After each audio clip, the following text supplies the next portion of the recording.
नमस्ते दोस्तों। आज के इस खास विश्लेषण में हम भारत की एक ऐसी जगह के राज खोलने वाले हैं जिसका नाम सुनते ही मन में एक अजीब सी सिहरन दौड़ जाती है। हम बात कर रहे हैं राजस्थान की अरावली पहाड़ियों के बीच बसे भानगढ़ किले की। ये सिर्फ कोई पुरानी जर्जर इमारत नहीं है, बल्कि सदियों से इसे भारत की सबसे रहस्यमयी और डरावनी जगह माना जाता है। तो चलिए बिना किसी देरी के इस रहस्य के हर एक पहलू को गहराई से समझते हैं। चलिए इस कहानी की शुरुआत एक ऐसे सच से करते हैं जो सीधे तौर पर इस खौफ को साबित करता है।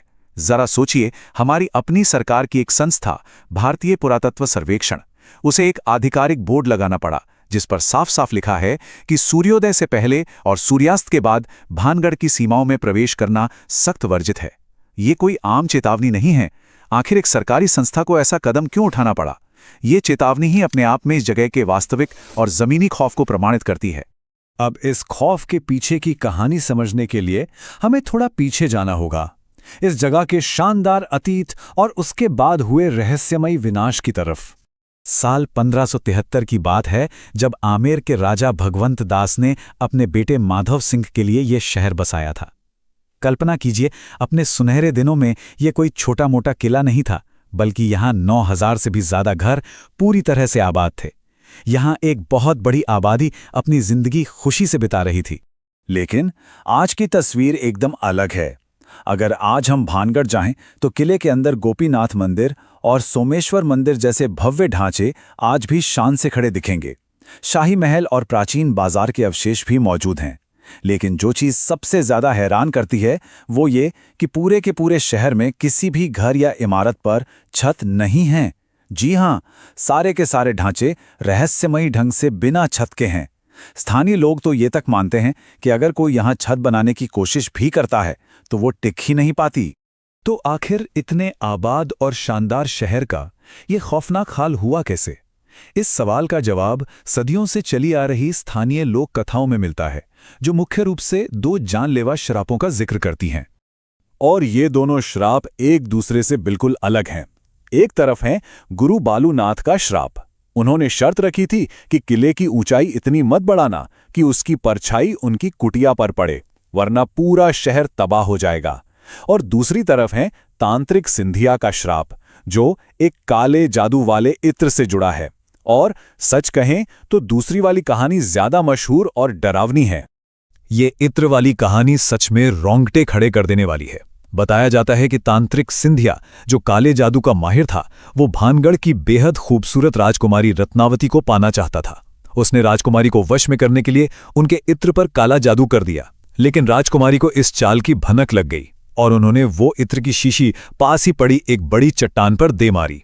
अब चूंकि इत्र पर काला जादू था, तो वो विशाल चट्टान सीधा तांत्रिक की तरफ खिंची चली गई और उसने तांत्रिक को ही बुरी तरह कुचल डाला। लेकिन कहानी यहीं खत्म नहीं होती। अपनी आखिरी सांसें गिनते हुए तांत्रिक ने ऐसा श्राप दिया जिसने भानगढ़ की किस्मत हमेशा के लिए बदल दी। उसके आखिरी शब्द कुछ ऐसे थे, कोई भी जिंदा नहीं बचेगा और किसी भी आत्मा का पुनर्जन्म नहीं होगा। कहा जाता है कि इस खौफनाक श्राप के कुछ ही समय बाद भानगढ़ और अजबगढ़ के बीच एक भयंकर युद्ध हुआ, जिसमें राजकुमारी रत्नावती सहित सब मारे गए और किसी को भी शांति या पुनर्जन्म नसीब नहीं हुआ। श्राप की बातें तो इतिहास और लोक कथाओं में दर्ज हो गईं, लेकिन आज के समय में इन भटकती आत्माओं का क्या प्रभाव है? जब बात सूर्यास्त के बाद के अनुभवों की आती है तो किस्से और भी डरावने हो जाते हैं। दावों के अनुसार रात के सन्नाटे में यहां से औरतों के रोने और चूड़ियां टूटने की आवाजें आती हैं। एक मशहूर किस्सा टूर गाइड मानव का है, जिनका सामना रात में एक रहस्यमयी अजीब सी मुस्कान वाली औरत से हुआ था। कुछ पर्यटकों ने बताया कि उनके पूरी तरह से सीलबंद बैग के अंदर रखी मिठाइयां अपने आप कुचली हुई मिली। और सबसे खौफनाक रिपोर्ट तो एक रुकी हुई गाड़ी वाले की है, जिसके पास आकर एक अनजान शख्स ने फुसफुसाते हुए कहा, उन्हें तुम चाहिए। तो ये सब सुनने के बाद एक बहुत ही स्वाभाविक सा सवाल मन में आता है, आखिर अंधेरा होने के बाद भानगढ़ में असल में होता क्या है? क्या वाकई आत्माएं इस खंडर में भटक रही हैं, या फिर इन कहानियों की बुनियाद कहीं और टिकी है? चलिए अब इन भूतिया कहानियों के चश्मे को उतारकर जरा इतिहास के ठोस और जमीनी तथ्यों की तरफ नजर डालते हैं। और यहां आते ही कहानी पूरी तरह से पलट जाती है। जब हम भानगढ़ के ऐतिहासिक दस्तावेज खंगालते हैं तो पता चलता है कि जिन किरदारों पर यह पूरी डरावनी कहानी टिकी है, उनका कोई वजूद ही नहीं था। राजकुमारी रत्नावती, किसी भी ऐतिहासिक दस्तावेज में उनका कोई सत्यापित रिकॉर्ड नहीं है। तांत्रिक सिंधिया, उसका भी कोई जिक्र नहीं मिलता। यहां तक कि भानगढ़ और अजबगढ़ के बीच हुए उस भयंकर युद्ध का भी किसी ऐतिहासिक किताब में कोई प्रामाणिक वर्णन मौजूद नहीं है। यानी साफ शब्दों में कहें तो ये सारी कहानियां महज असत्यापित लोक कथाएं हैं। सदियों से जब ये कहानियां एक पीढ़ी से दूसरी पीढ़ी तक मौखिक रूप से पहुंची तो इंसान की कल्पनाओं ने इनमें और भी ज्यादा खौफनाक रंग भर दिए। समय के साथ हर कहानी में नया मसाला जुड़ता गया और एक सामान्य सा वीरान शहर दुनिया की सबसे डरावनी जगह बन गया।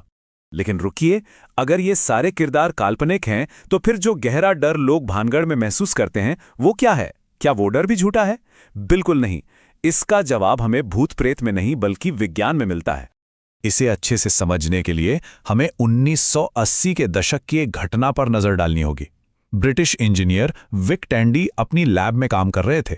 तभी उन्हें अचानक अजीब सी घबराहट हुई, ठंडे पसीने आने लगे और उन्हें अपनी आंखों के किनारे एक साया सा दिखा। उन्हें भी लगा कि उनके लैब भूतिया है, लेकिन एक इंजीनियर होने के नाते उन्होंने हार नहीं मानी। बाद में टैंडी ने खोज की कि ये भूत असल में एक एग्जॉस्ट फैन से निकलने वाली खास तरह की ध्वनि तरंगें थीं, और आज विज्ञान इसी खोज के आधार पर दुनिया भर की भूतिया घटनाओं की गुत्थी सुलझाता है। और उस वैज्ञानिक कारण का नाम है इंफ्रासाउंड। आसान भाषा में समझे तो इंफ्रासाउंड वो ध्वनि तरंगे हैं जिनकी फ्रीक्वेंसी 20 हर्ट्ज से भी कम होती है। मतलब ये वो आवाज है जिसे हमारे इंसान के कान सुन तो नहीं सकते, लेकिन हमारा शरीर इसे बहुत गहराई से महसूस जरूर कर सकता है। और ये अदृश्य तरंगें हमारे दिमाग और शरीर के साथ बहुत अजीबोगरीब खेल खेलती हैं। जब ये इंफ्रासाउंड तरंगें हमारे शरीर से टकराती हैं तो इसका असर बेहद खौफनाक होता है। भयानक डर और चिंता महसूस होना, अचानक ठंडे पसीने आना, रोंगटे खड़े हो जाना और सबसे खास बात, आंखों के कोनों में अजीब से साए या आकृतियां देखना। अब जरा सोचिए, क्या ये बिल्कुल वही लक्षण नहीं है जो लोग भानगढ़ फोर्ट में महसूस करने का दावा करते हैं? अब इस पूरे विज्ञान को भानगढ़ की भौगोलिक स्थिति से जोड़कर देखिए। सवाल आता है कि भानगढ़ में इंफ्रासाउंड आता कहां से है? जवाब है खुद उस किले की वास्तुकला से। अरावली की पहाड़ियों से आने वाली तेज हवाएं जब भानगढ़ की बिना छत वाली भूल भुलैया जैसी टूटी फूटी दीवारों से होकर गुजरती हैं तो वे एकॉस्टिक्स का ऐसा जाल बनाती हैं कि ये पूरा का पूरा खंडहर एक विशाल इंफ्रासाउंड जनरेटर बन जाता है। और यही वो मुख्य वैज्ञानिक कारण है जिसकी वजह से लोगों को वहां एक अनजाने अदृश्य डर का एहसास होता है। तो दोस्तों, अपने इस पूरे विश्लेषण के अंत में सबसे बड़ा और सबसे दिलचस्प सवाल यही रह जाता है, भानगढ़ फोर्ट का असली भूत क्या है? क्या वो सच में सदियों से भटकती आत्माएं हैं, या फिर ये वास्तुकला, विज्ञान और मानव मन का एक बेहतरीन भ्रम है? सच्चाई जो भी हो, भानगढ़ का किला इतिहास, लोक कथाओं और मनोविज्ञान का एक ऐसा अद्भुत संगम है जो हमेशा हमेशा ये सोचने पर मजबूर करता रहेगा कि आखिर हमारा अपना दिमाग हमें क्या क्या दिखा सकता है। इस विश्लेषण में हमारे साथ बने रहने के लिए बहुत बहुत धन्यवाद।